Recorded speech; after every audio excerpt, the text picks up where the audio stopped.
우리가 인생을 살아가면서 정말 중요한 것이 있는데요. 그건 뭐냐면 관계입니다. 관계가 좋아야 돼요. 옆에 분이 한번 인사합니다. 잘 부탁드립니다. 이 관계가 형성이 되려면 결국은 뭐냐면 신뢰가 있어야 돼요.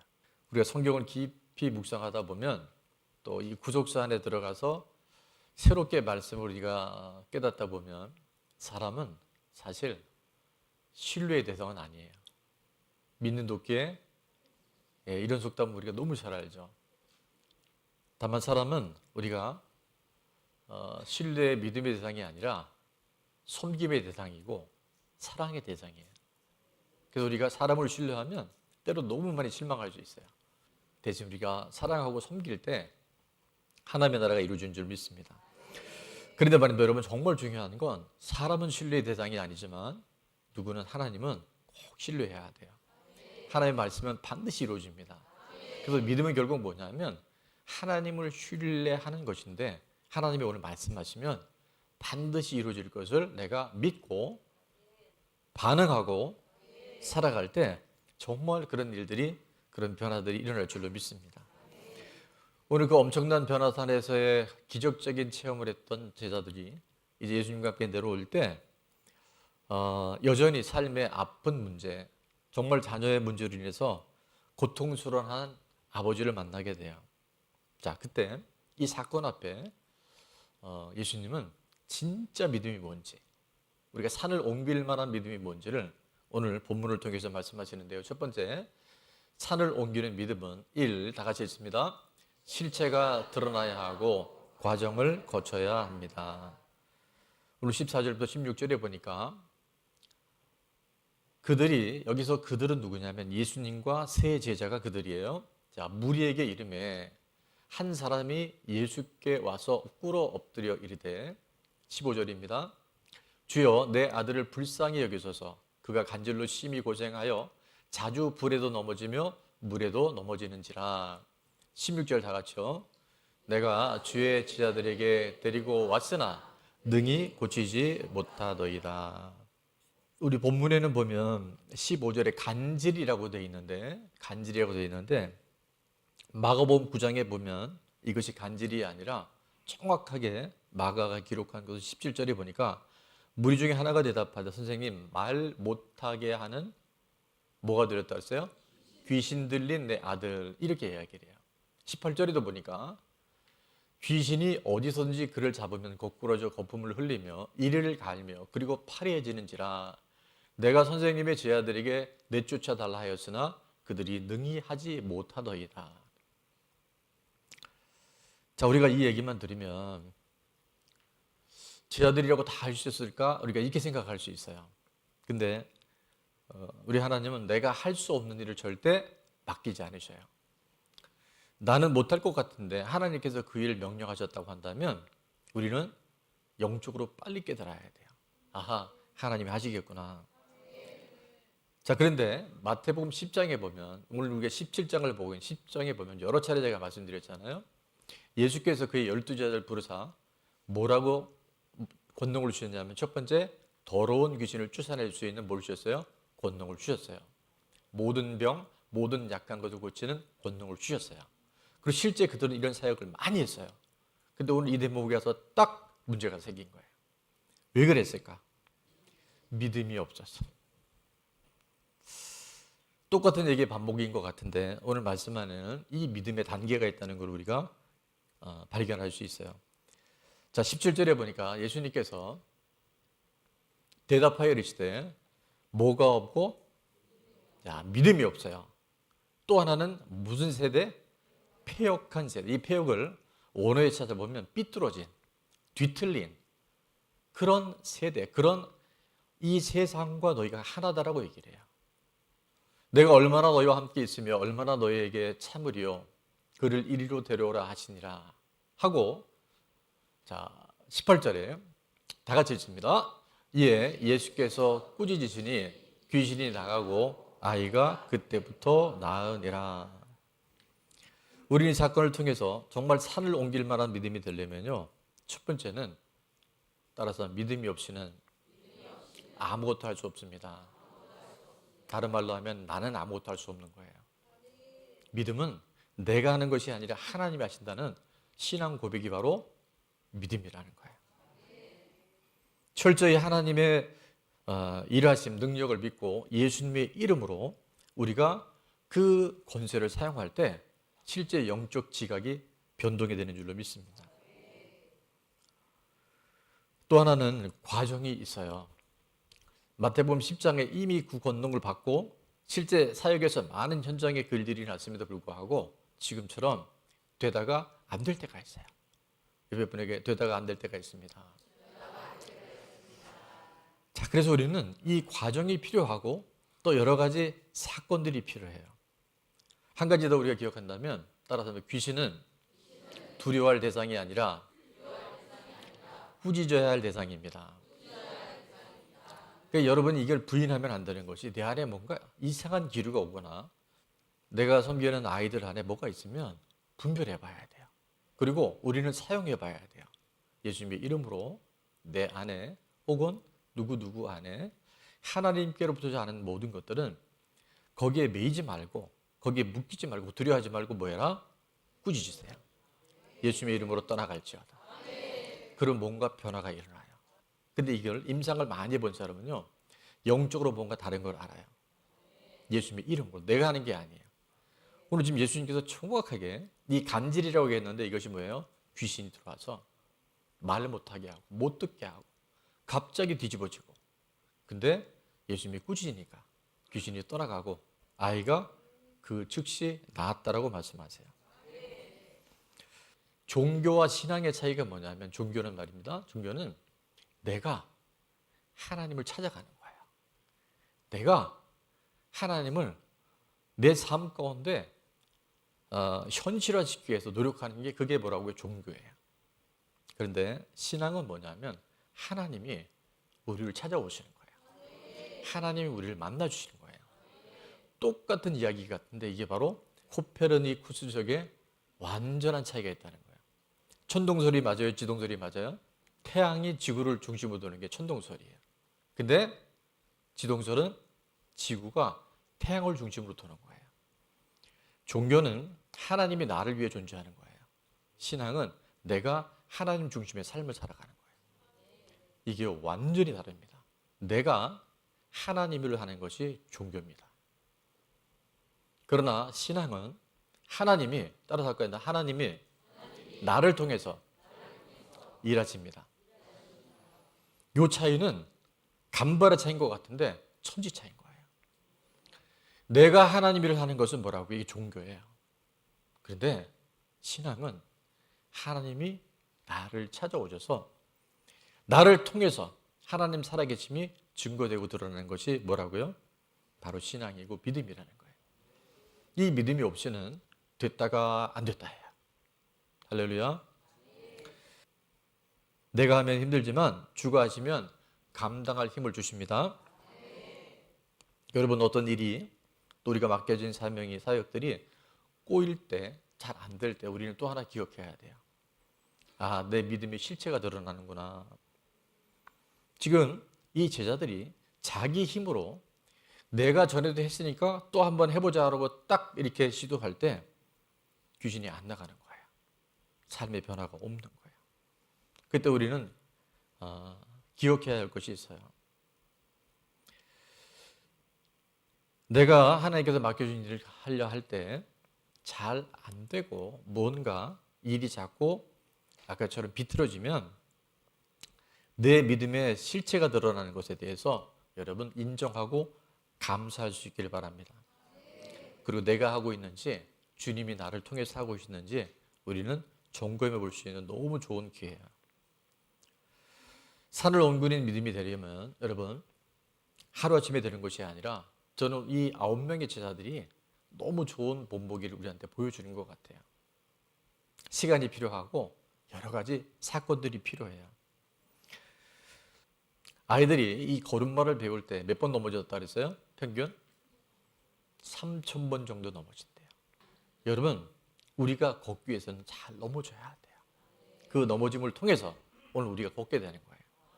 자, 옆에 분에게 넘어진 것이 아니라 일어난 것입니다.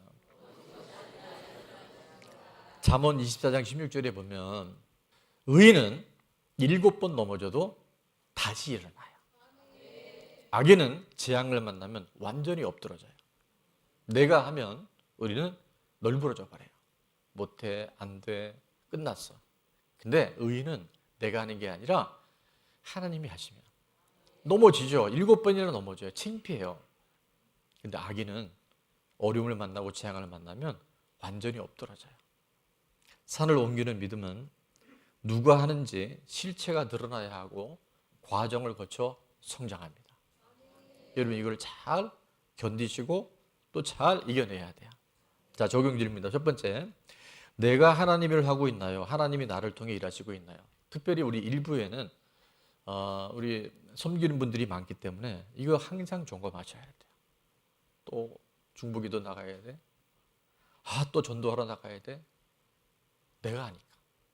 아싸, 하나님 나에게 특권을 주셨지. 하나님 나에게 건강을 주셨지. 내가 복음을 전할 수 있는 열정을 주셨지. 믿음을 주셨지. 그러면 힘들죠. 피곤하죠. 어렵죠. 그러나 그때마다 하나님께서 새 힘을 주셔요. 자, 두 번째 같이 한번 읽습니다. 가정, 직장, 교회에서 맡겨진 일을 할 때 내가 봉사로 하며 생색을 내나요? 은혜이며 특권이 깨달아져 감사가 되나요? 정답은 다 알아요. 근데 여러분 안에 정말 이 일들이 하나님의 은혜고 특권인 것이, 그래서 늘 감사로 전환될 수 있는 그런 주인공들 되시길 바랍니다. 빨리 이루어지지 않는다고 조급해하거나 낙심하는 건 없는지 보세요. 의인은 다시 일어나는 거예요. 넘어졌지만 다시 일어나는 거예요. 여러분 절대 실망하지 마세요. 하나님의 때에 하나님은 반드시 이루어 주셔요. 선을 행하되 낙심하지 말지니 포기하지 아니하면 때가 이름에 거두실 줄로 믿습니다. 자, 또 한 가지 산을 옮기는 믿음은 뭐냐면 다 같이요.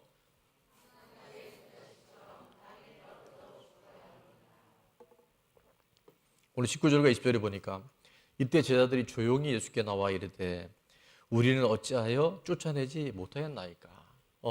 제자들이 정말 귀하고 위대한 건 뭐냐면 모르면 물어봐야 돼요. 할렐루야. 바리새인과 서기관들이 왜 문제가 된지 아세요? 그들은 진짜 몰랐거든요. 근데 안 물어봐요.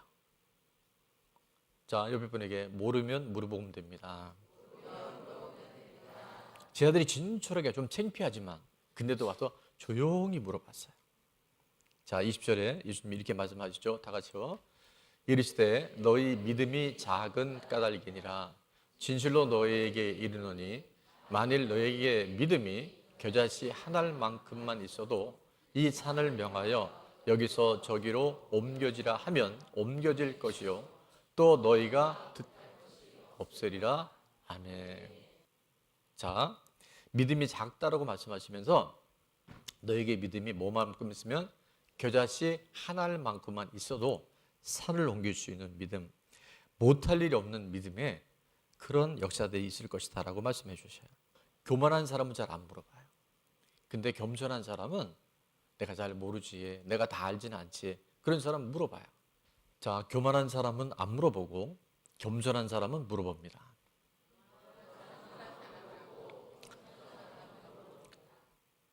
내가 목장이나 소그룹에서 분명히 문제가 있는데 아닌 척하는 거 있잖아요.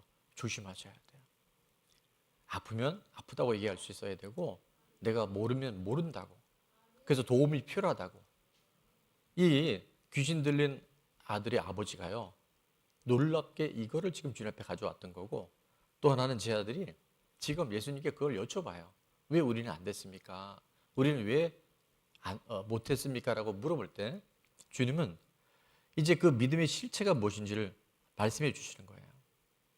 20절에 보니까 믿음이 작다라고 말씀하시면서 그 한 알의 겨자씨에 대한 말씀을 주시면서요, 여러분 겨자씨가 얼마나 작으냐 하면 정말 작아요. 이런 얘기가 있더라고요. 사과 하나에는 몇 개의 씨앗이 있는지 셀 수 있지만 사과씨 하나에 몇 개의 사과가 있는지는 알 수가 없습니다. 그 한 알의 겨자씨, 이 한 알의 밀이요, 너무 중요한 거예요. 작은 겨자씨의 믿음은 결국 그 안에 생명이 있다는 거예요. 생명은 놀랍고 신비로워요. 근데 이 씨가 생명으로 이제 변화되려면 여러분 잘 아시죠? 어떻게 돼야 돼요? 죽어야 돼요. 옆에 분에게 죽어야 됩니다. 여러분이 정말 살리고 싶으면 죽어야 돼요. 우리 사랑하는 요한복음 12장 24절에 예수님께서 이렇게 말씀하셨잖아요. 예수님이 정말 중요한 거는 이게 2번 반복하셔요. 반복은 왜 하세요? 너무 중요하니까. 진실로 진실로 너에게 이르노니, 자, 한 알에 다 같이 읽습니다.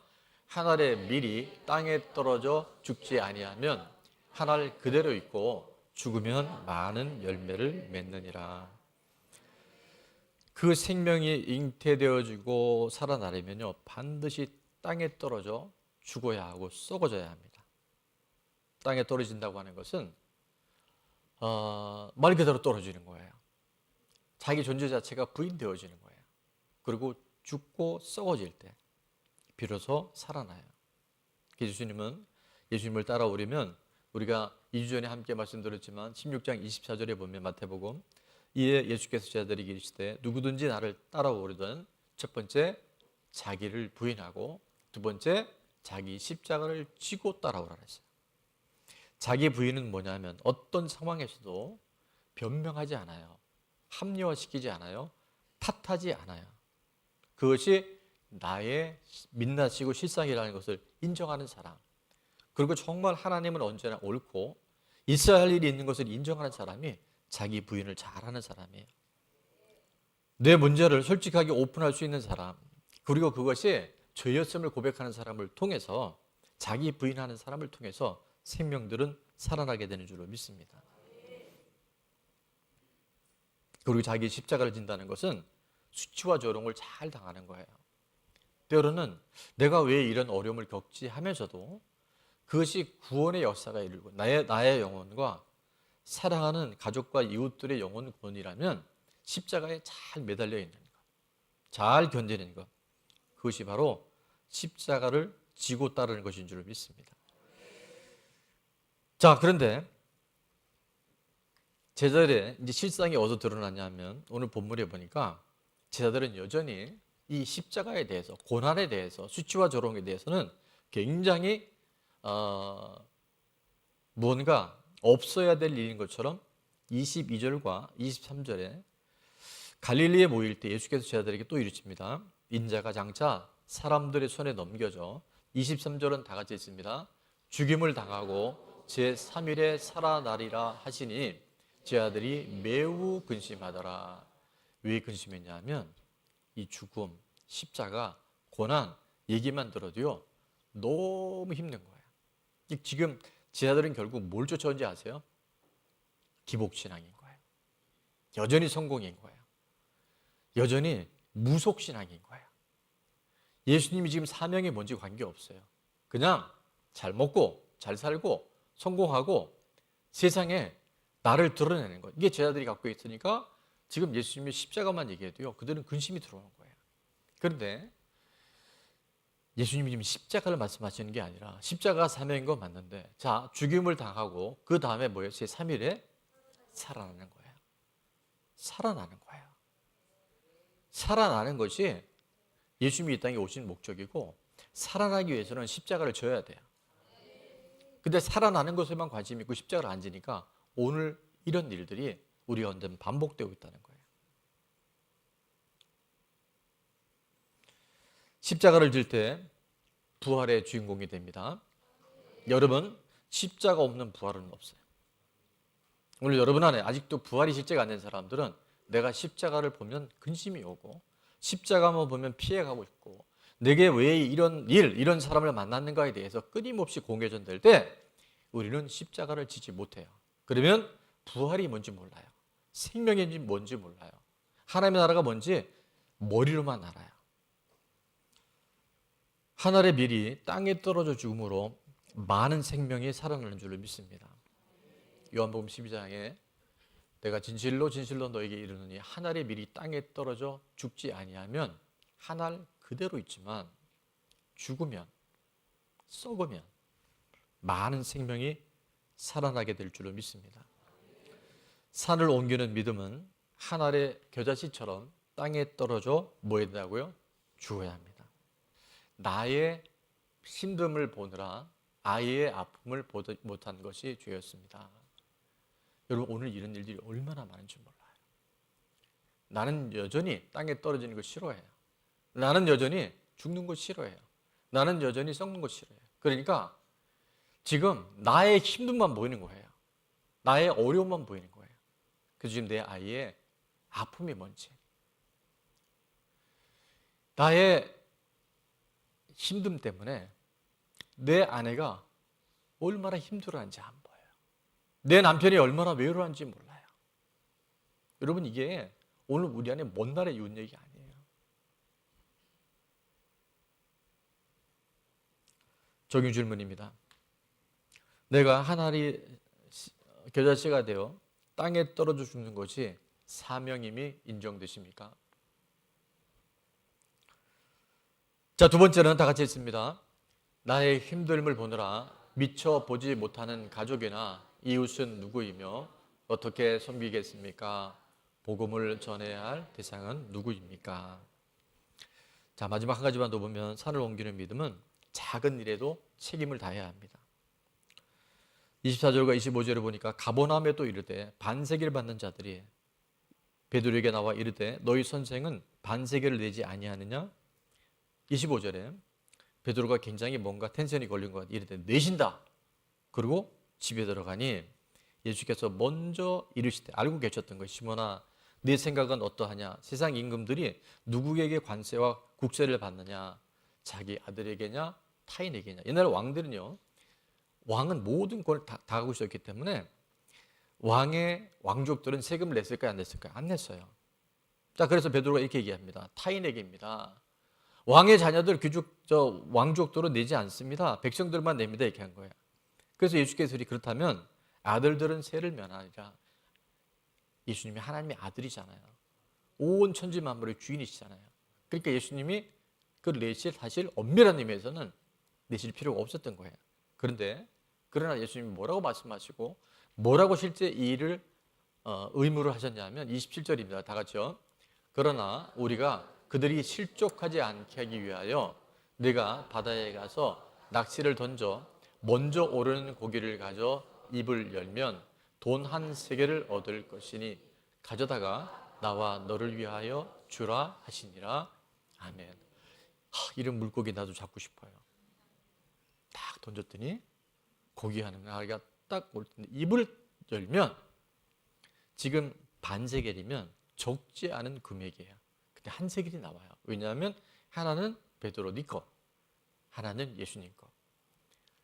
납세의 의무를 이행한 줄로 믿습니다.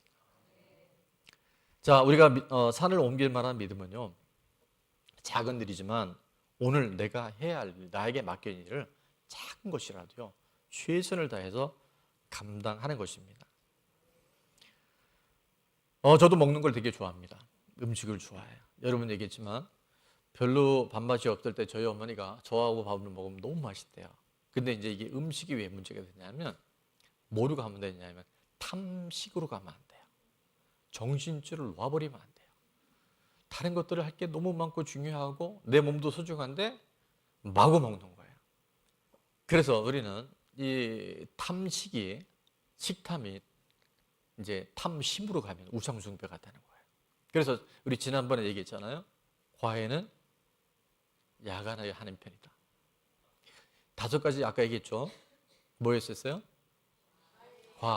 과식, 외는 외식, 그 다음 야식, 간식, 편식. 이 5가지를 잘 지키면요 우리 몸이 소중해요. 우린 절대 홀몸이 아니에요. 앞으로 많은 영혼들을 섬기고 다음 세대를 선생님들이 같이 하려면 음식 조절 잘해야 돼요. 우리가 지금 내가 해야 할 일, 작은 일이지만 이거 해야 됩니다. 옆에 분에게 해야 됩니다. 이게 의무가 아니라 이게 특권인 거예요. 아멘? 그러니까 내가 할 일을 해야 되는 거예요. 또 하나 있죠. 우리가 말을 잘 삼가해야 돼요. 그래서 말 3가지만 잘하면 된다 그러죠. 첫 번째 뭐예요? 지금 해야 할 말인가? 나중에 하면 안 될까? 또 하나는 꼭 해야 되는가? 반드시 해야 될 건가? 반드시 해야 될 거면 해야 되죠. 일루 가면 교통사고나 이런 얘기 해줘야 돼요. 또 하나 뭐예요? 내가 하나면 안 될까? 누굴 통해서 하면 안 될까? 그래서 세 가지는 지금 꼭 내가 해야 되는가? 이것만 기억해도요. 우리가 사람들과 관계에서 시험에 잘 들지 않아요. 또 하나는 뭐냐면 스마트폰. 지금 중독의 거의 대다수가 지금 스마트폰인데 세 가지 뭐라 그랬어요? 밥 먹을 때, 화장실 갈 때, 잠자리. 이거 지키는 사람 의외로 좀 있어요. 자, 중요한 건 뭐냐면 우리가 그 삶을 살아내는 것이 그게 바로 큰 산을 옮길 만한 믿음을 준비하는 거예요. 교통법규 중요합니다. 신호등은 뭐라고 있어요? 지키라고 있어요. 차선은 왜 있어요? 그게 우리의 생명을 보호하는 거예요. 또 다른 사람들을 우리가 배려하는 거예요. 하이니 법칙 전에 말씀드렸죠. 큰 사고가 날 때요. 작은 사고들의 징조가 많이 일어난대요. 그러니까 노란색 불은 빨리 가라는 불이 아니고 설 것을 준비하라는 거예요. 아멘. 이게 우리가 반세계를 내야 될 의무를 하는 거예요. 자, 마지막 적용 질문입니다. 잘 지키지 못하는 교통법규는 무엇인가요? 예, 잘 지키지 못하는 교통법규. 여러분이 지금 잘 생각해 보면 가족들이나 다른 사람이 있을 때 하지 않을 텐데 혼자서 하는 것들이 있어요. 특히 새벽에 어디 사람 없을 때 신호등 위반하는 분들 있을 수 있어요. 근데 이게 작은 것이지만 우리는 또 다른 사람에게 이 복음을 전하기 위해서는 이 기준을 지키는 것이 너무 중요해요. 자, 두 번째 같이 읽을게요. 범칙금, 통행료, 과태료 제때 잘.